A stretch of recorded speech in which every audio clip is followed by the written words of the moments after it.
and joyful cheering greeted Prince and Princess. The world gets its first full glimpse of the fairy tale princess. She will leave as a princess. We love royal weddings because their fairy tales come to life. There's a fascination with royal weddings because they are just so extravagant. And now the great hour arrives. Let's listen to the crowd as she arrives at the Abbey. We finally get to see that dress. You see the princess in the big gown, and her prince often in like a military uniform, and it's just romantic and everything you fantasize about as a little girl. For anyone who grew up reading fairy tales or loving princesses and princes and carriages and palaces, there is no question that a royal wedding is the pinnacle of all of that fantasy. That really is the most extraordinary fairy tale.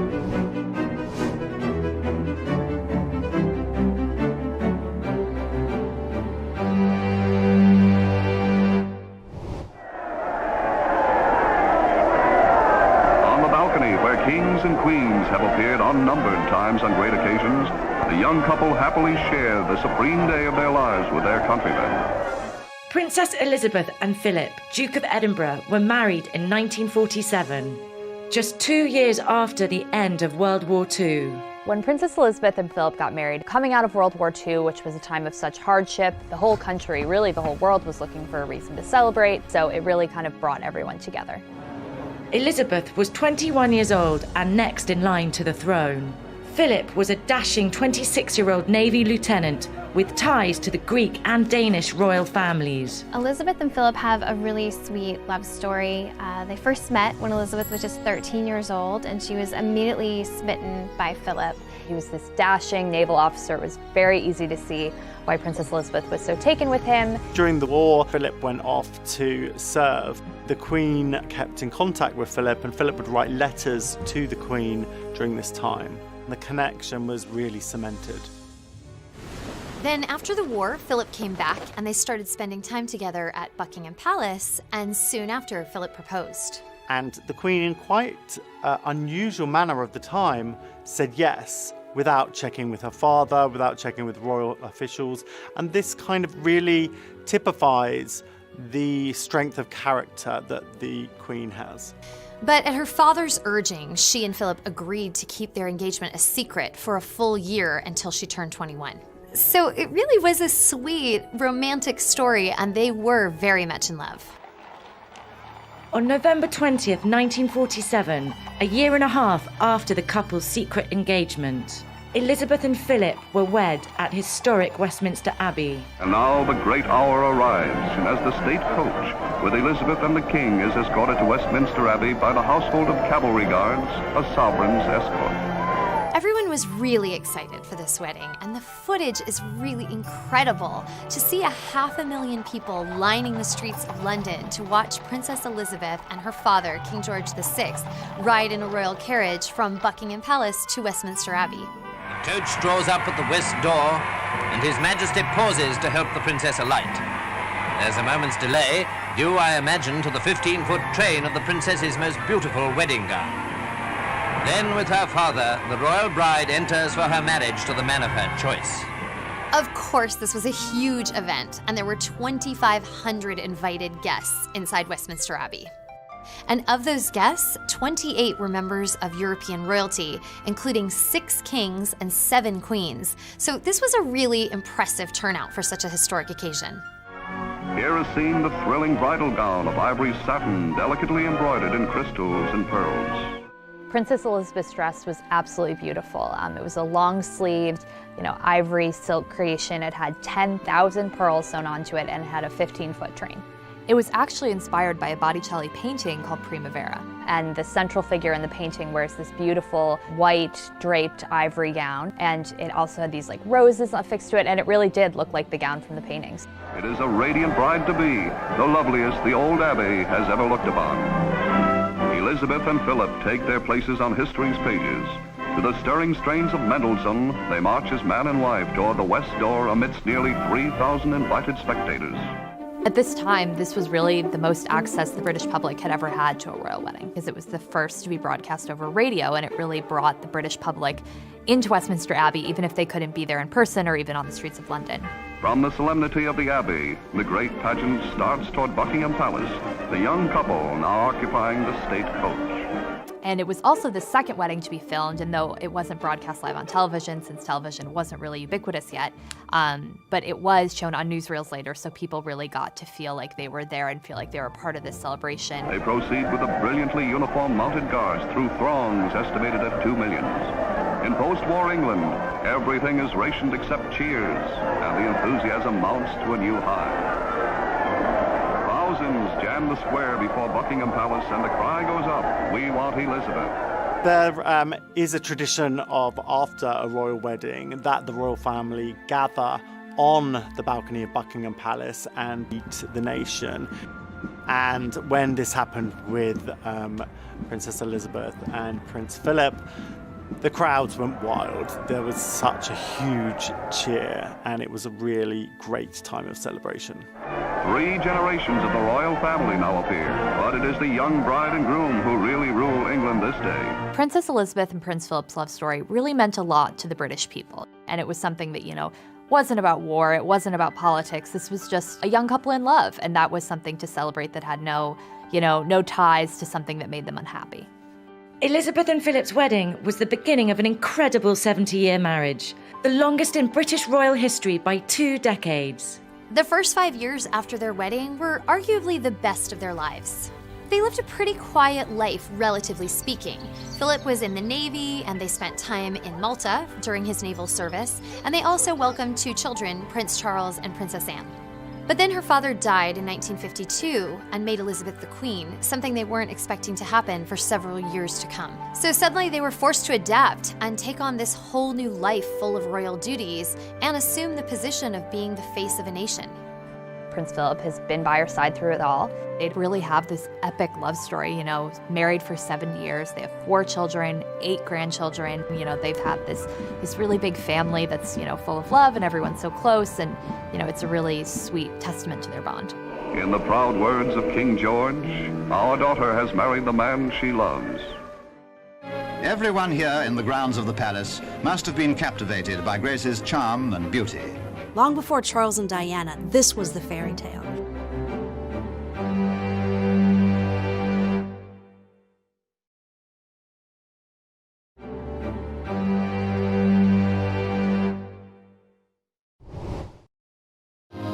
Tiny Monaco took on Hollywood overtones when film queen Grace Kelly was tumultuously greeted as she arrived for her marriage to Prince Rainier. In 1956, Prince Rainier III of Monaco married American actress Grace Kelly. The extraordinary 2-day event was immediately dubbed the wedding of the century. Though this isn't a British royal wedding, it is definitely one of the most famous royal weddings of all time. Long before Charles and Diana, this was the fairy tale. She was an American movie star, she met a prince in Europe, and they fell madly in love and got married.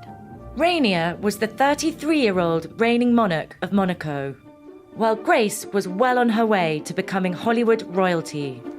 The glamorous and talented 26-year-old had already earned 2 Oscar nominations, including a Best Actress win for The Country Girl. I don't know where to begin to apologize, Mrs. Elgin. You can begin by not calling me Mrs. Elgin. But she will always be best remembered for her 3 films with director Alfred Hitchcock: Dial M for Murder, Rear Window, and To Catch a Thief. You're here in Europe to buy a husband. The man I want doesn't have a price. To Catch a Thief is such an iconic film. Grace Kelly is beautiful and glamorous, co-starring opposite Cary Grant. And it was shot on location in Cannes, France, which coincidentally is where Grace would later meet Prince Rainier. Grace Kelly and Prince Rainier first met, fittingly, when she was in Cannes in France for the Cannes Film Festival. And they ended up being set up by Olivia de Havilland, another, iconic actress, and her husband, who was a French newspaper editor who knew Rainier.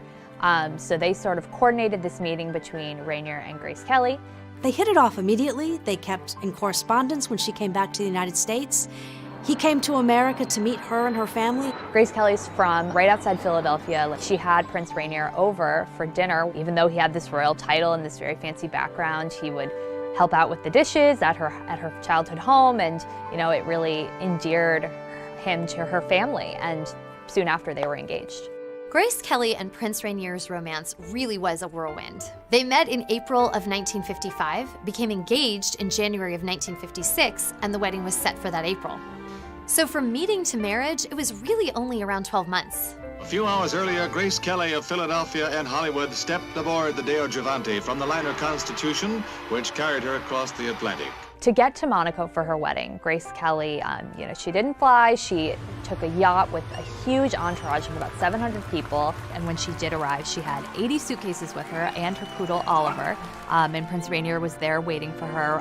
And so were 1,800 photographers and reporters. And it was really kind of this just epic, almost over-the-top arrival, but really spoke to the significance of the transition she was making from Hollywood film star to real-life princess. This was the glittering scene at Monte Carlo on the night before the civil wedding took place. The party really started at the palace the night before the wedding. Grace Kelly and Prince Rainier watched from the balcony as down below there were performances by French folk dancers and the London Festival Ballet, and of course there were fireworks. The entire city really rallied around this couple and took part in the celebrations. Local law called for two separate events. The first, on April 18, was a civil ceremony held in the palace throne room, which was followed by a garden party with 3,000 invited guests. Everyone here in the grounds of the palace must have been captivated by Grace's charm and beauty. The religious wedding took place the next day at St. Nicholas Cathedral. The ceremony was broadcast live on television and 30 million viewers tuned in. Solemnly, on her father's arm, she enters the cathedral. All eyes are on her, an entrancing picture in her magnificent gown, as she takes her place before the high altar. Grace Kelly's wedding dress, still today, is without a doubt one of the most iconic royal wedding dresses of all time. It was this beautiful lace, high-necked, long-sleeve gown with a big skirt. The wedding dress was actually a gift from MGM Studios, where Grace Kelly had made some of her movies. It was made by one of the costume designers at the studio, Helen Rose. Today, it would be considered to be worth about $70,000. This wedding will go down in history as one of the most elegant, solely because of Grace Kelly's dress. This dress was so stylish and so beautiful. The wedding, at which the Bishop of Monaco officiated, is marked by the dignified solemnity befitting such a ceremony.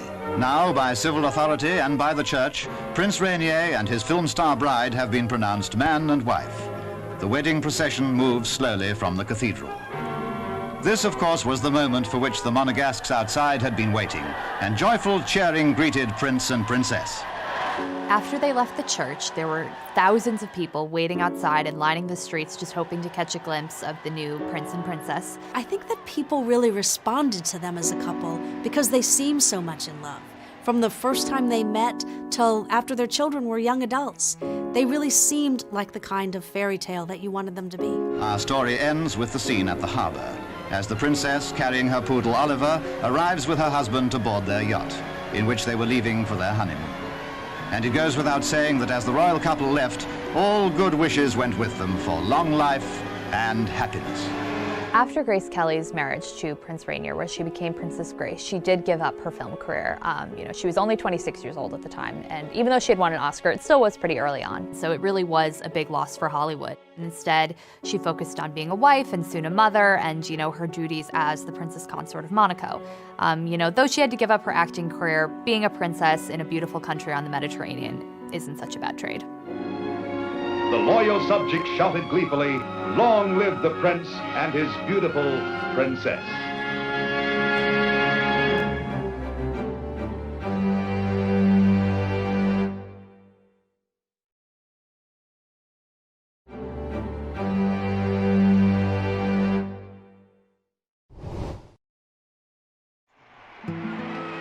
In 1960, Princess Margaret married the commoner Anthony Armstrong Jones.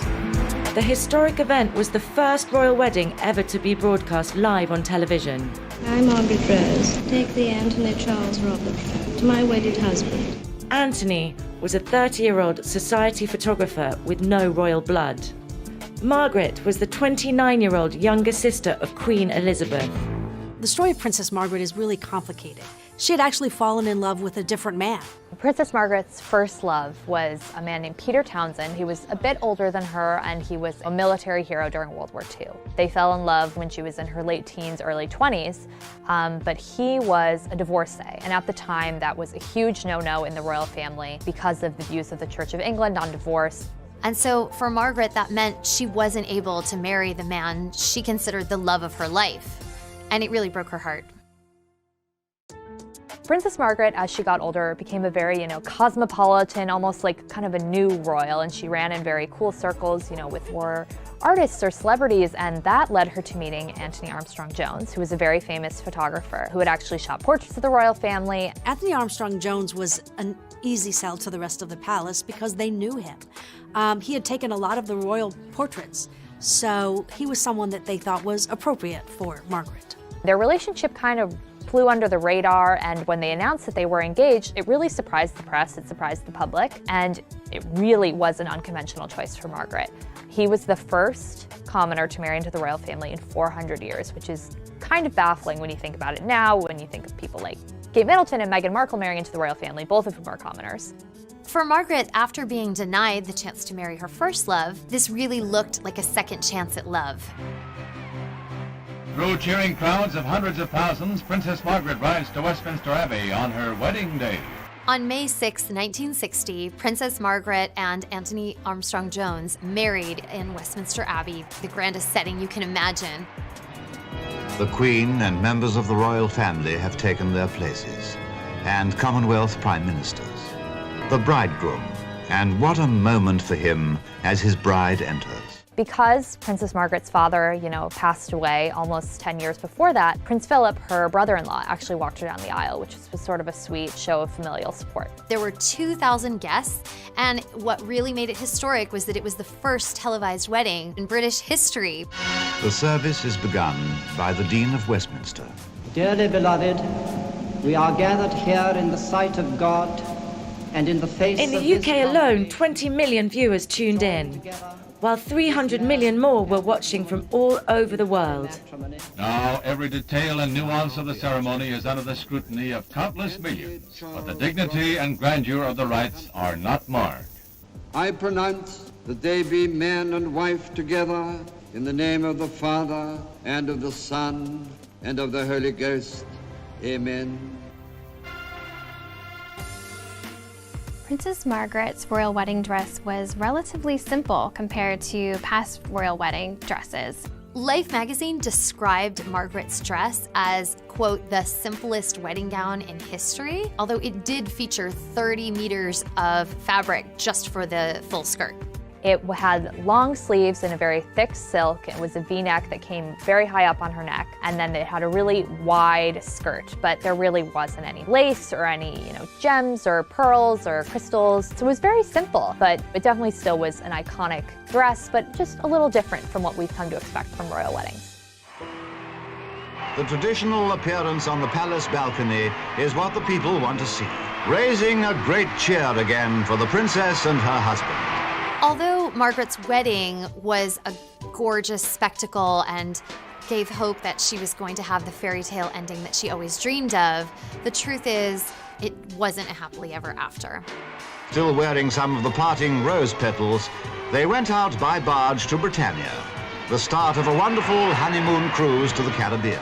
Things started to crumble for Margaret and Tony fairly early on, although they did have 2 children, David Viscount Linley and Lady Sarah, before they drifted apart. Things were happy throughout the 60s, but by the 70s, fractures were starting to show. They didn't spend as much time together. There was infidelity rumored on both sides. We would later learn that for Tony, the infidelity went back, all the way to when they first got married, which was very controversial when it came out, but it didn't come out for years to come. Eventually, they announced their divorce in 1978, and it was the first divorce by a senior member of the royal family since Henry VIII. The irony is that with her first love, Peter Townsend, everyone in the royal family and the public had been so concerned Margaret was going to marry someone who had been divorced.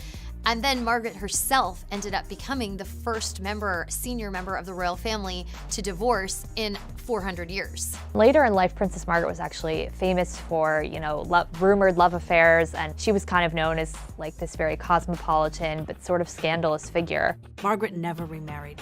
She wound up having a series of health problems that ultimately led to her death in 2002. In 2004, a woman named Polly Fry came forward and she claimed that she was the daughter of Tony, Lord Snowdon. And Polly took a paternity test and it turned out that Tony was her father. Granted, this all came out in 2004 and Margaret had passed away in 2002, so it remains to be seen whether she ever knew about this, in her private life. Waving goodbye to London, while we wish them every happiness, every blessing, and a long life together. And so Lady Diana, in that truly stunning dress, is well and truly launched on her way to the cathedral. Diana's dress probably went down as one of the most famous dresses in history. With that dress shimmering like a mirage as it rippled down the red carpet behind her.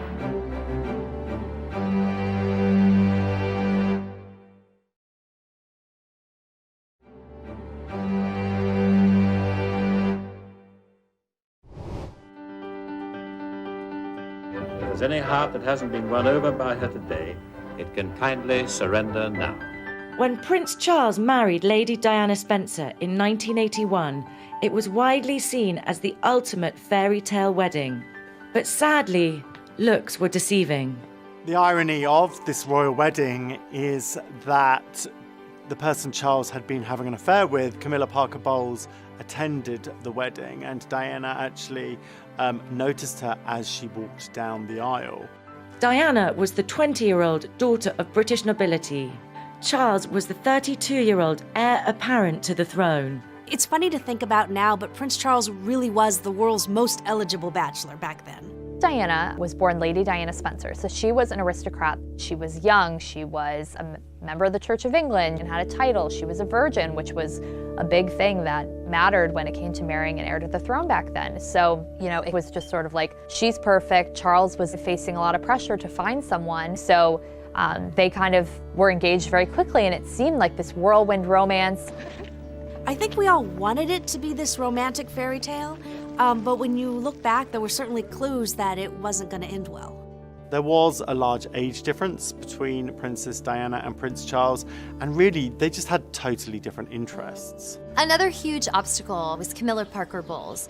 Camilla had been Charles's first really serious love, and they had ended things, and she had gone on to get married to someone else. Well, by the time Charles met Diana, he and Camilla had reconnected, and Charles found it very difficult to turn off his feelings for her. Charles and Diana gave a very memorable pre-wedding interview where the interviewer asked them if they were in love. I'm amazed that she's been brave enough to take me on. And I suppose in love. Of course. Diana said immediately, yes, of course. And then Charles just sort of looked off to the side and said, whatever in love means. Whatever in love means. And it was in that moment that the veil was sort of lifted. Well, it obviously put your own interpretation. Obviously means two very happy people. Yes. Again, congratulations. Well, from us, congratulations. Thank you very much. Very kind. So the cracks were starting to show even as they were engaged, but the world kind of didn't really notice and was very taken by what they saw was a fairy tale romance. As if by royal appointment, the weather on the great day is perfect, giving London a touch of summer magic. The wedding day, July 29th, 1981, was declared a national holiday so everyone in the UK could join the celebration. The ceremony was broadcast live in 74 countries, and a staggering 750 million viewers tuned in. Everyone who was around then will tell their stories of waking up early, wherever they were, whatever time zone, watching in their pajamas. It became a massive sensation, even for people who didn't normally follow the royals. And then the bridegroom, the Prince of Wales, arrived. As Prince Charles was the heir to the throne, his wedding was a full-on state occasion. It wasn't held at Westminster Abbey because there were too many guests. So they had it at another very famous London church, St. Paul's Cathedral. It was attended by 3,500 guests, which included dignitaries and world leaders, including Prime Minister Margaret Thatcher and U.S. First Lady Nancy Reagan. In their book today, the bride was the star of the show. What really sets the wedding of Prince Charles and Princess Diana apart is Diana's worldwide appeal and charisma. She had already really become a superstar by the time she married Charles. And so Lady Diana, in that truly stunning dress, is well and truly launched on her way to the cathedral. The speculation about what Princess Diana would wear on her wedding day was huge. Everybody wanted to know. It was actually so much so that the designers actually had a second dress prepared just in case the first one leaked. But it didn't. And she rode in the glass coach, almost all nerves forgotten now, with her father, to marry the man she loved. When you watch the footage of Diana in the carriage, it's a little bit funny because you can see that she's sort of drowning in all these yards of taffeta, and she almost looks like, you know, a giant cupcake stuffed into this little glass box. Lord Spencer alighted first, and then came, always a tricky moment for any bride, and Lady Diana had a train worthy of the biggest cathedral in the world, and worthy of the great church of St. Paul's. Diana's dress probably went down as one of the most famous dresses in history. The world gets its first full glimpse of the fairy tale princess, demure behind her veil. It was just so voluminous and so 80s and so princessy. And the wedding dress that has been a carefully guarded secret. Resplendent ivory silk taffeta, trimmed with antique lace and a long, long train, all 25 feet hand embroidered. It was just yards and yards of ivory taffeta. And in fact, designer Elizabeth Emanuel, who co-designed the dress alongside her then husband David, later said that her vision for the dress was that Diana was a butterfly coming out of the chrysalis. As bewitching and romantic a bride as ever touched the heart of the world.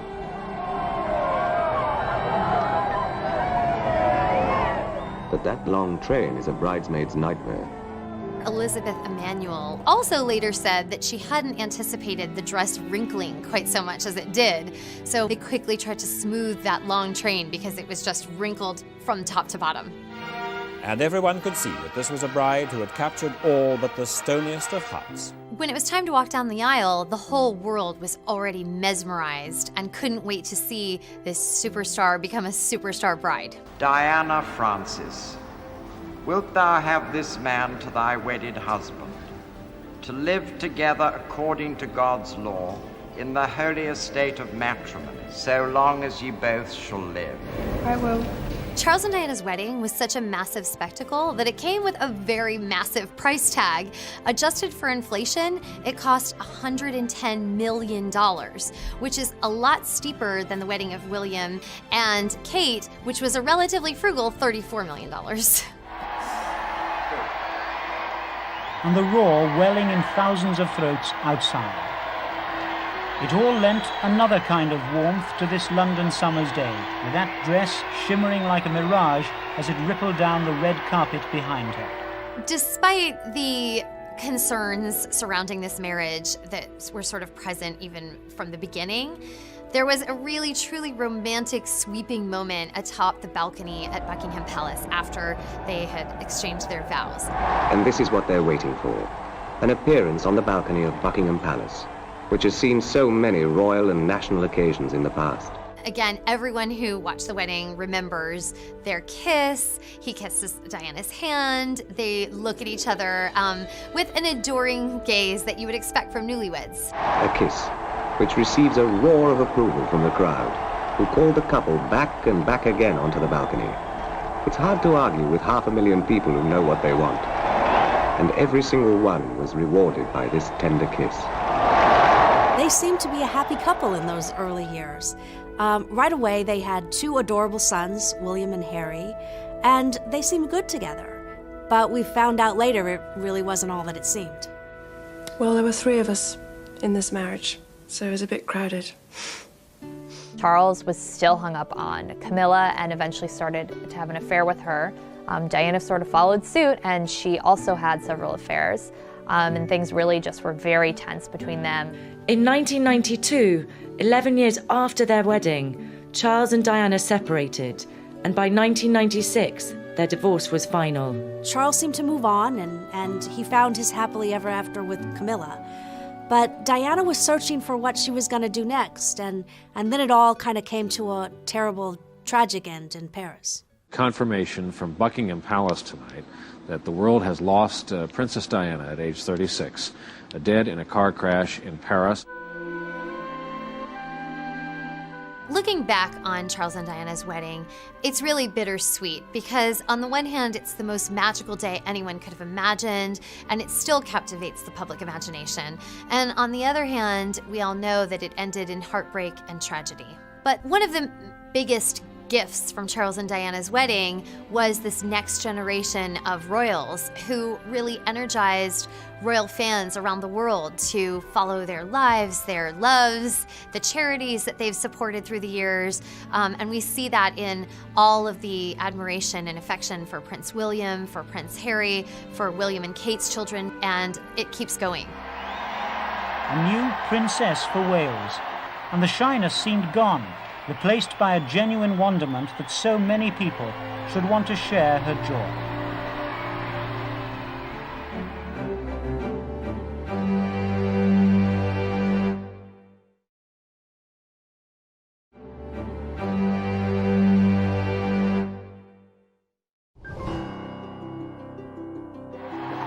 Absolute chaos.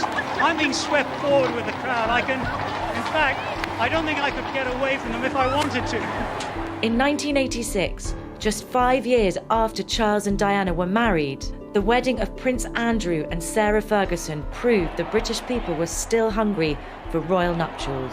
Because Andrew was not the direct heir, it may have seemed like the wedding wouldn't have been quite the massive affair that Charles and Diana's wedding was, but there was a huge appetite for it, and people really wanted another royal wedding.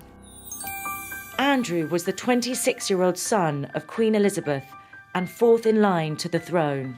Sarah was the 26-year-old daughter of a retired major in the British Army. Sarah Ferguson was the daughter of a very influential military veteran, and he definitely had elite connections, but she was untitled, she was a commoner, she wasn't a member of the royal family or the aristocracy. Prince Andrew and Sarah Ferguson had actually known each other and overlapped in similar circles since childhood. They were reacquainted in 1985 at Royal Ascot when actually Princess Diana played matchmaker and reintroduced them. This really was a love story. Andrew really did adore Sarah, and so did the British public to begin with. Her name was Sarah Ferguson, but very quickly on, the public dubbed her Fergie, and that's a nickname that's really lasted until today. It was easy to see why the public was excited about Fergie. She was young, she was fun, she had that fiery red hair. She didn't always have everything quite smoothed out, and I think initially that endeared her to a lot of people. The excitement mounted as the bridegroom appeared through the gates of Buckingham Palace, complete with his new titles and his best man, Prince Edward. Prince Andrew and Sarah Ferguson married on July 23rd, 1986 at Westminster Abbey, and the wedding was attended by 2,000 guests. 500 million people watched it on television, and another 100,000 lined the streets outside the palace. But it was the bride and her dress that everyone was waiting to see. Ivory silk Duchess satin, embroidered with honeybees and thistles, emblems from her coat of arms. Fergie's dress was quintessentially 80s. It has these big puffy sleeves, almost looks like she's wearing shoulder pads. She also wore this extensive taffeta train, huge full skirt. The bodice was heavily beaded, and then in silver beads embroidered on the train were Sarah and Andrew's initials. A few last-minute adjustments, and the ceremony passed off with scarcely a hitch. I, Sarah Margaret. I, Sarah Margaret. Take thee, Andrew Albert Christian Edward. Take thee, Andrew Albert Christian Edward. To my wedded husband. To my wedded husband. In the footage of the wedding, you can really see Princess Diana smiling and looking very happy, and clearly she was pleased that this relationship that she had sort of, sowed the seeds for ended up blossoming into something that turned into marriage. With a quick look back and a thank you, the couple stepped out into the sunlight and the cheers from the crowd. The Duchess demonstrated her own energetic version of the royal wave on the way back to the palace. One of the sweetest and most spontaneous moments in Andrew and Fergie's wedding is when you see a young Prince William run up to his Uncle Andrew and give him a hug. It's just so fun to watch. People lined the streets and waited outside Buckingham Palace for them to come out on the balcony, and everybody really wanted to see them kiss. And so they were yelling, "Kiss, kiss," and Prince Andrew even kind of toyed with the crowd and he goes, you know, "What? What?" The crowd asked for it, and the crowd got it. They did share a kiss for all the people on the balcony, which was such a sweet moment. The kiss. The grand finale to a perfect day when everyone had difficulty suppressing a smile. Another thing you notice about Fergie on her wedding day is that she just seems to be having so much fun. Once the couple emerged, complete with their teddy bear, confetti filled the air. It seemed to get everywhere. There's almost this sense of, can you really believe I'm here? Am I actually a fairy tale bride? Whereas, you don't always see that in other royal weddings. The Queen was there to see them off as the royal couple took to the air by helicopter from the Royal Chelsea Hospital for the short flight down the Thames to Heathrow Airport. One of the things that you start to notice with royal weddings is that oftentimes these couples come out of this magnificent, unimaginably fantastic day, and then the reality starts to set in, and it's not quite the fantasy that was portrayed on that wedding day. They're off to the Azores on honeymoon for a bit of peace and quiet. Things were really happy for Fergie and Andrew at the beginning of their marriage. They quickly had 2 daughters, Princess Beatrice, and then 2 years later, Princess Eugenie. And they were really this happy family, but eventually by the early 90s, tensions had sort of started, and there were rumors swirling that the couple wasn't as happy as they had once been and that they were growing apart. Fergie and Andrew announced their separation in 1992, just 6 years after the wedding. By 1996, their divorce was final. As the years wore on, things started to thaw, and Fergie has really been welcomed back into the royal fold for the most part, certainly by her ex-husband, Prince Andrew. The two even lived together at Royal Lodge on the grounds of Windsor Castle, so they often call themselves the world's friendliest exes. Fergie and Andrew didn't have the happily ever after that everybody fantasized about, but they do have a fantastic relationship. They co-parented their children very well and have a great relationship and communicate about all the issues that arise. Everyone agreed it had been a right royal occasion. It is the sight, after all these months of build-up and speculation, that many have been longing for. Kate looked absolutely stunning on the day. Her dress was universally adored.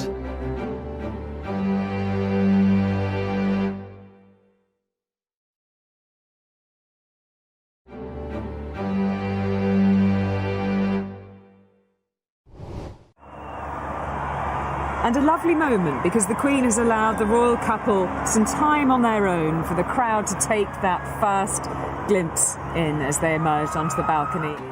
When Prince William, Duke of Cambridge, and the commoner Catherine Middleton were married in 2011, it was the most celebrated royal wedding in 30 years.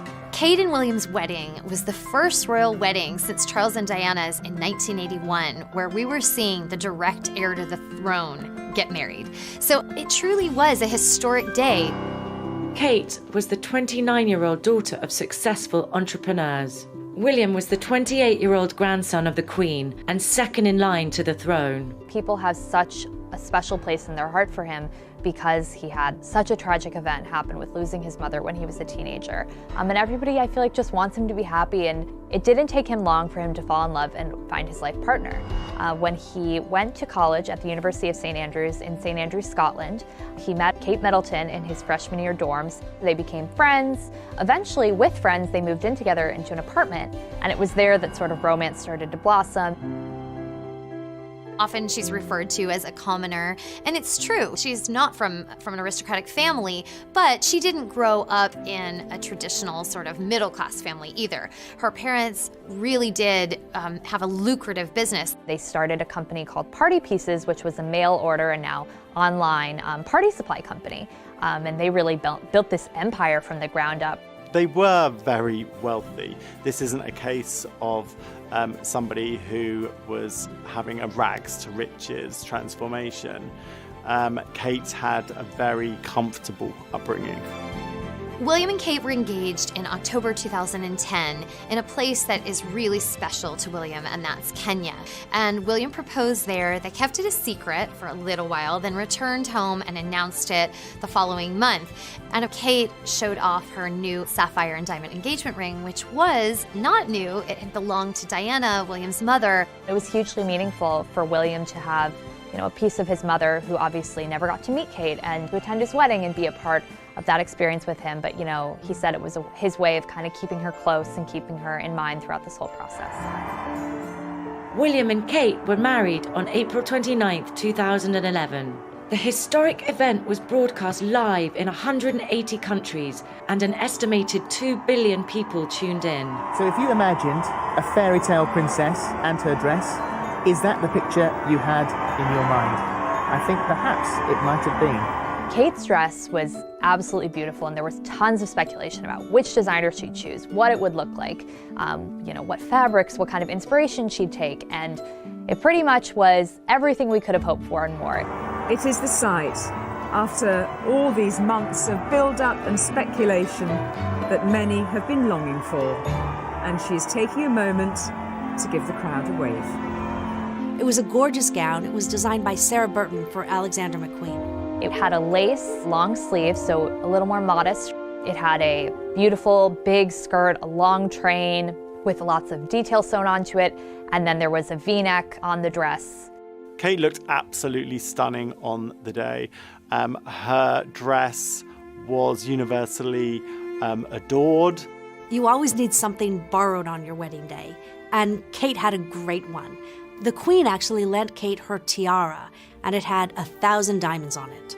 The Queen herself told William, "This day is about you and Catherine. Make the guest list how you want to make it." So I thought that was a really sweet thing. You can see the Queen's evolution from kind of reluctant, standoffish mom to really warm, supportive granny. So William did just that on his wedding day. They had 1,900 guests, not exactly a small affair, but it was pared down significantly thanks to Queen Elizabeth's advice. Of course, it wouldn't be a royal wedding without Sir Elton John, who was in the audience. Victoria and David Beckham were there. It really was a party atmosphere. Of course, one of the big standouts of the day were Princess Beatrice and Princess Eugenie, William's first cousins, who wore those elaborate, memorable fascinators atop their heads. And they really became a meme before anyone even knew what a meme was.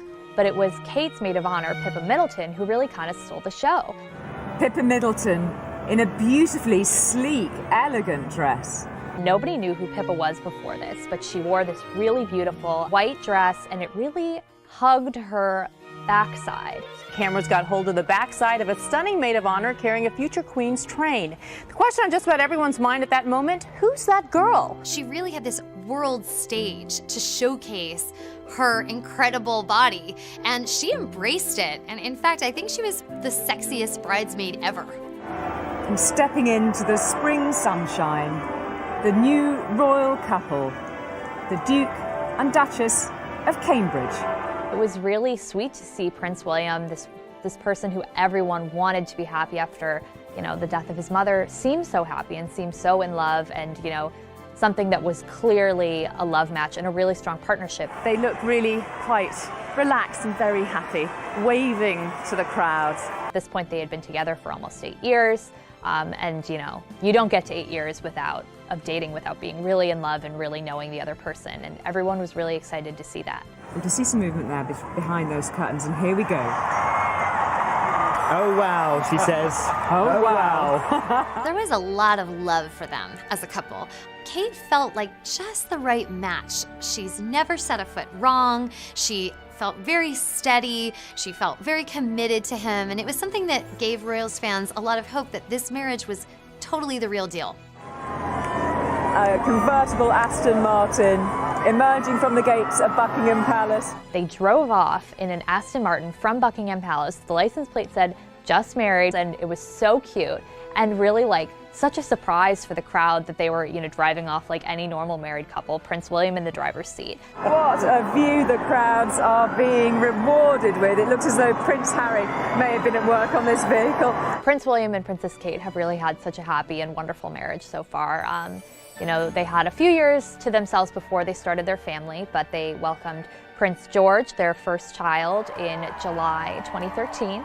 Over the next 5 years, William and Kate had 2 more children, Princess Charlotte and Prince Louis.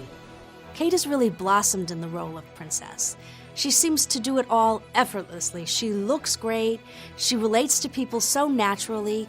She's the perfect princess. What a thing for Kate Middleton to end up on the balcony of Buckingham Palace. Who would have thought? I mean, that really is the most extraordinary fairy tale.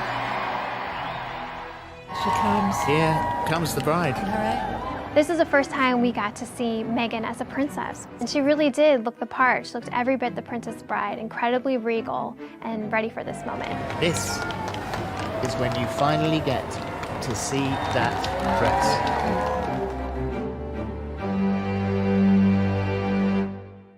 A new chapter, and after the intimacy of the marriage vows, a place on the world stage.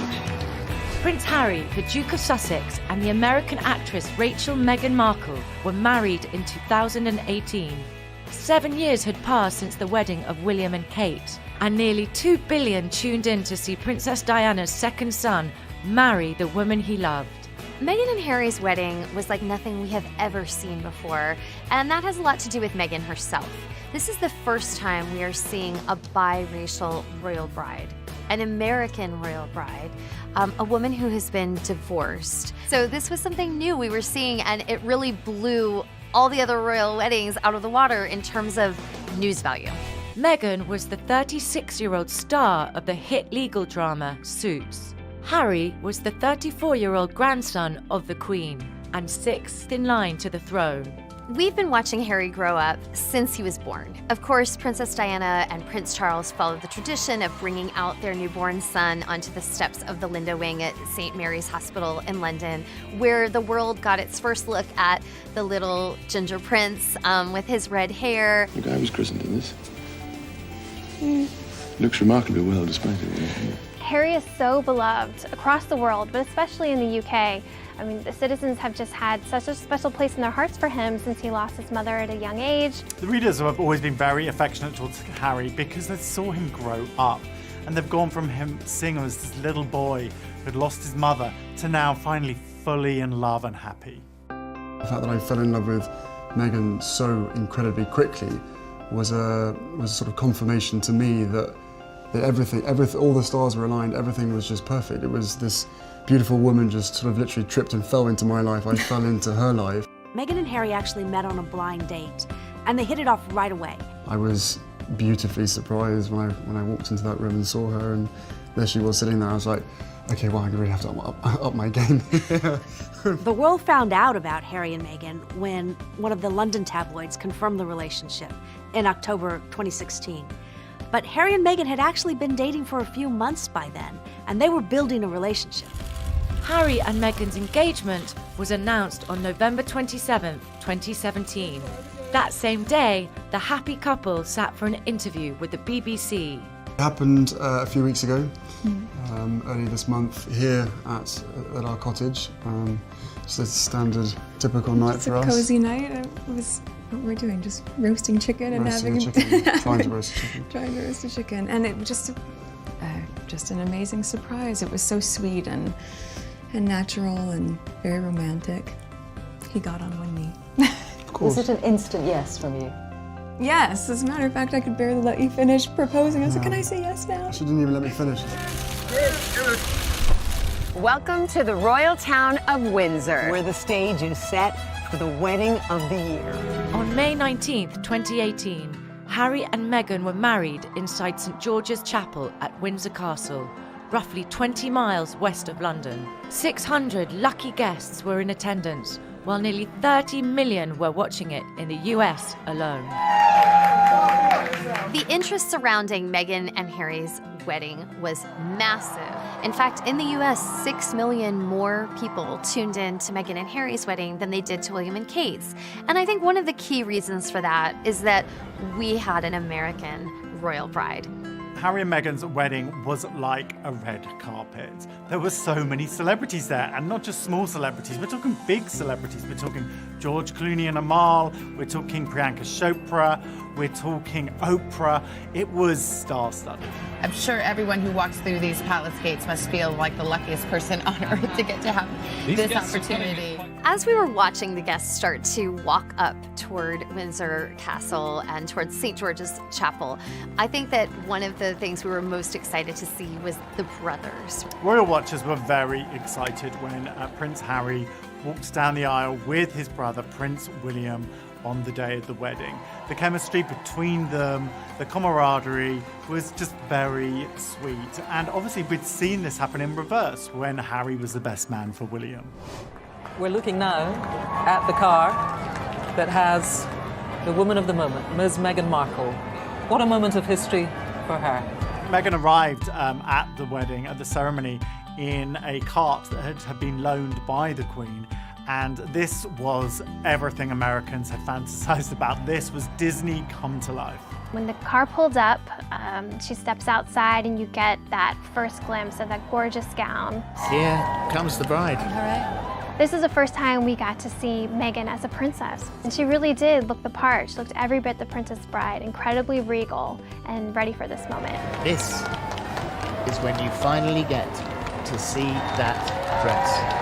All eyes were on her dress, and it was very chic. It was surprising. People were expecting a big princess moment, a huge glamorous gown, but it was a little bit more understated. The dress itself, at first, there was some sort of like, oh, so she went simple. It was simple. And I think what we've seen in the years since the wedding has been an appreciation for the fact that she chose something more modern from, of course, a female designer, Claire Waite Keller at Givenchy. It featured a really classic line, silk and silk organza underskirt. There was a stunning veil that featured embroidered flowers from across the Commonwealth. She had a really long, elegant train. This dress was really understated in many ways. No embroidery whatsoever, beading, glitz, sparkle, none of that. She had sparkle in her jewels and her tiara, of course. She really let the veil take the spotlight for certainly, that dramatic walk up the steps and then back down the aisle as well. The veil itself was so sweeping that it really I think was the eye-popping part of that look. For me, I thought it was the perfect choice. I thought this was the ultimate dress to introduce her to the British citizens who already really value understatement. And so I thought it was respectful, I thought it was beautiful, and just the perfect dress for her to marry Harry in. A particularly touching moment was when Prince Charles walked Meghan down the aisle. I don't think Prince Charles probably imagined that he would ever be walking someone down the aisle, as he's a father of sons, but it was particularly emotive that she asked him if he would stand in her father's place and walk him down the aisle. One of the highlights of the wedding, and certainly one of the most spontaneous moments, was when Prince Harry got his first up-close look at Meghan, and we could all see him mouthing the words, "Wow, you look amazing." And it was such a romantic, breathtaking moment. Certainly that's something that grooms throughout time and around the world have that kind of, there she is moment, and we all got to see that play out, and it was really beautiful to watch. Bishop Michael Curry brought some Chicago flavor to the royal wedding. The wedding was a beautiful combination of American culture and British culture. Imagine this tired old world when love is the way. There was the traditional chapel, but then you had an American preacher with the energy and excitement, and some people in the congregation did seem a little bit surprised it wasn't what they were used to. You just tell the love of Jesus how he died to save us all. Oh, that's the balm in Gilead. The reaction to Bishop Michael Curry was all over the faces of everyone in the audience. You could definitely see a lot of inquisitive looks on the faces of a lot of the royal family members, just kind of not sure what they were watching. What we saw was a lot of kind of surprise, a little dismay, a little maybe even discomfort among the royals. I don't know that that was necessarily because they didn't approve. I don't think it was that. I think it was that this was something they have never heard in an Anglican church like this before. And it just really caught them by surprise and was out of their usual comfort zone. We must discover love. The redemptive power of love. On so many levels, that really encapsulated why this wedding was so different from any royal wedding that had ever come before. And it was really such a refreshing and also truly reflective part of Meghan's heritage being brought to life very, very animatedly by Bishop Curry. Of course, at every wedding, everybody's waiting for the first kiss.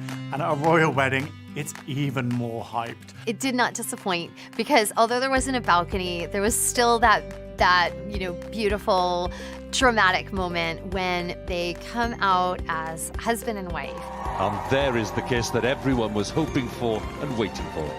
After they tied the knot, Meghan and Harry went on their epic carriage ride through the streets of Windsor. Salutes everywhere, and the royal family and everyone else waves on. And this was really a time for them to celebrate with the rest of the public. There were tons of signs and well-wishers, and you could just see Meghan and Harry laughing and smiling throughout this 20-minute carriage ride. After the ceremony, the couple attended a luncheon at Windsor Castle before heading off to a reception at nearby Frogmore House, hosted by Prince Charles.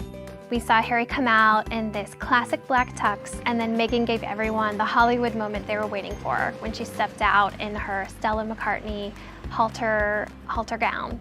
And then the Hollywood moment just continued when they stepped into this beautiful Jaguar, and it was just this really cool moment seeing them drive off together as husband and wife on their way to celebrate. We've got some breaking news from Great Britain this morning. The worldwide wait is over. Prince Harry and Meghan Markle welcoming their firstborn child this morning, and it's a boy. In May 2019, nearly 1 year after their wedding, Harry and Meghan welcomed their first son, Archie Harrison Mountbatten Windsor. It's just been the dream, so it's been a special couple days. We can expect big things from this couple in the future. We know that they would like to build this family.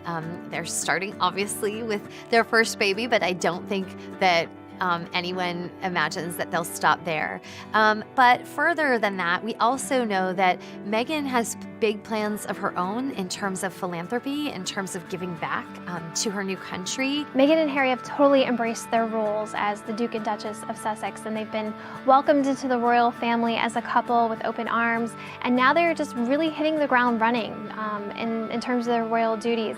We're a fantastic team, we know we are, and we hope to, over time, try and have as much impact for all the things that we care about as much as possible.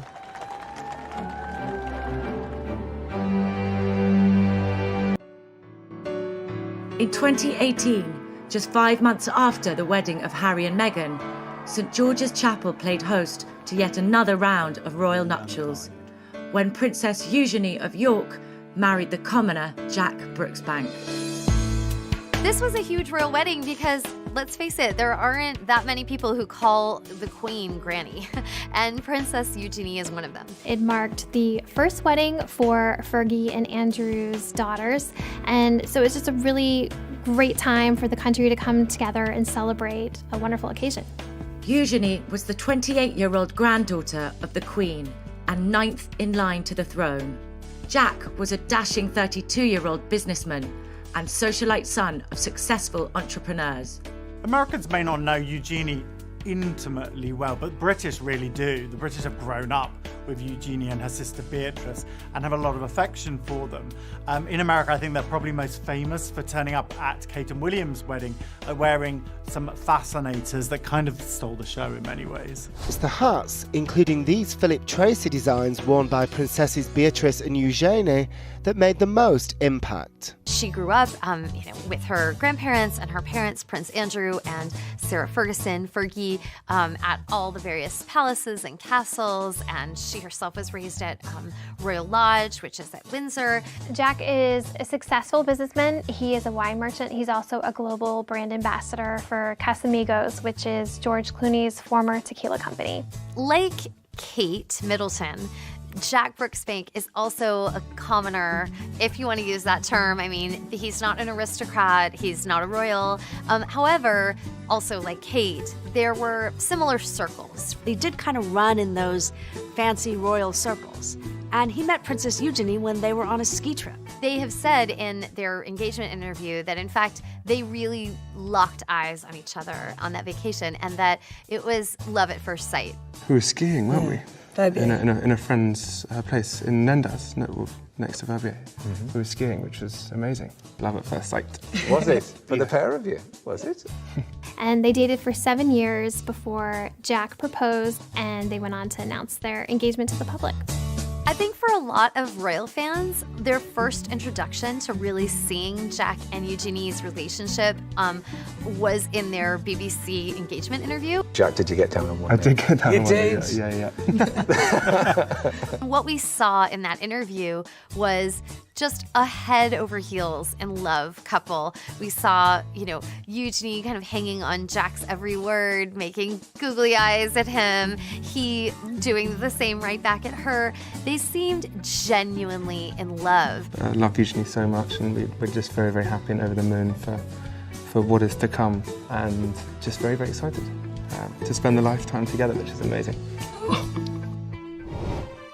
On October 12th, 2018, Jack and Eugenie exchanged vows inside St George's Chapel at Windsor Castle.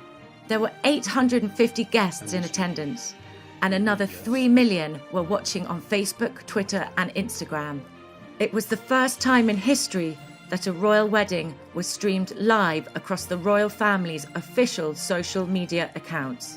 Eugenie and Jack's wedding marked the second really big royal wedding of 2018. Of course, just months prior, in the same chapel, her cousin Harry wed Meghan. It's a beautiful space. It's actually where Prince Charles and Camilla got married, so it has a little bit of family history there.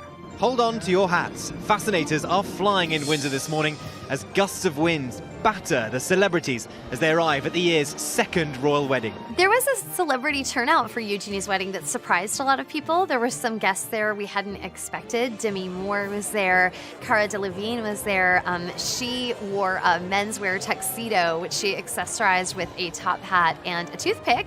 And that was a fun look. And she was one of the few who managed to keep her hat on. In fact, it was such a windy day that many of the guests were literally holding on to their hats. Naomi Campbell was there, Ricky Martin was there, so it was a really fun mix. Fergie disembarking right in front of the chapel, arriving with her daughter, Princess Beatrice. Of course, she also had her royal family members by her side, so William and Harry, Meghan and Kate, the Queen, her grandfather Philip, and her parents, Andrew and Fergie. This being a royal wedding, all eyes were on Eugenie when she stepped out of her car. And she chose a stunning princess ball gown designed by 2 British designers, Peter Pilotto and Christopher DeVos. What a beautiful dress. Looks absolutely stunning on her. When Eugenie entered the church and we got that first view from behind of the open back, there were gasps, not only because it was so beautiful, it was a really exquisite, striking look, but there was a lot of subtext behind that look. This is very deliberate. The focus is on her operation, the scar that will be there, and this is so life-affirming and life-changing for her. What Eugenie later talked about was she wanted to expose the quite long scar on her back, which is a remnant of surgery she had to correct scoliosis as a child. And she, rather than try to cover it up, try to wear a dress that you couldn't see it, she very much wanted to put that scar on display and show that beauty comes in all different forms. It looks different for different people. Scars can be beautiful. Eugenie's dress was very sleek and modern, but it was also very princessy. And she became the first royal bride not to wear a veil. She instead had this beautiful tiara on her head that she'd borrowed from her grandmother. Okay, that is the Queen's personal tiara that she has had something borrowed. Clearly, it was given with love by Granny, the Queen, to her granddaughter. And the two of them share a very, very close bond. And I think that you saw the love between them that day, and then you saw the sparkle on Eugenie's head, which reflected that as well. It was a time where everyone got to see her fully coming into her own. She was beautiful, just so serene and regal on her wedding day. After they tied the knot, they celebrated with friends and family at a reception hosted by the Queen in Windsor Castle. Eugenie and Jack drove to their reception in Aston Martin, one of the rare models that was actually used in the James Bond films. And then hours later, they went on to the Royal Lodge, which is Prince Andrew's royal residence, where they had a more intimate evening celebration. Since the wedding, the lives of Princess Eugenie and Jack have kind of gotten back to normal. I mean, he's a busy businessman, and she's an art director. We kind of expect that they'll have children pretty soon. They've been together a long time, and they both love kids and want to have a family. Any royal wedding is a time to celebrate, to see the royal family come together, to see the Queen out, and this did not disappoint. It was full of a lot of special moments, a lot of pomp and circumstance, and Eugenie looked stunning.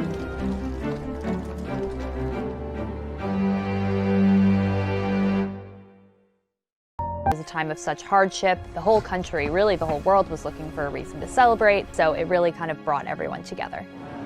Elizabeth was 21 years old and next in line to the throne. Philip was a dashing 26-year-old Navy lieutenant with ties to the Greek and Danish royal families. Elizabeth and Philip have a really sweet love story.